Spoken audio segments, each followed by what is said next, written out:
God thank you? Is there any children in the house that can tell God thank you?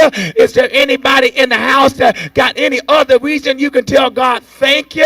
I know that from the distance from where you're at to where you're at today, that you didn't walk here, so you ought to tell God thank you. That you either had transportation or somebody brought you here and you had gas in your car. Somebody ought to just tell the Lord thank you. And so Paul begins to write and he says, brethren, I want you to count it all joy. Well, let me tell you the reason you ought to count it all joy. One, because God is amazing. Is there anybody know that the God we serve is amazing?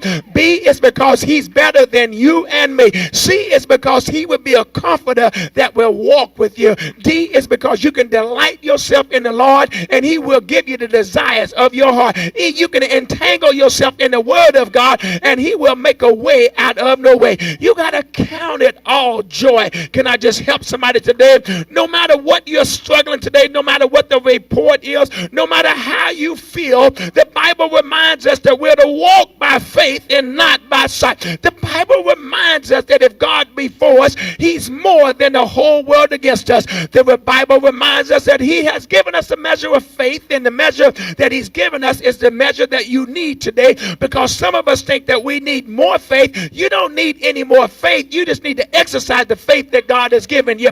Is there anybody here today that can testify that life ain't always been easy, but God has been with me? And if it had not been for God with me, I would have gave up. But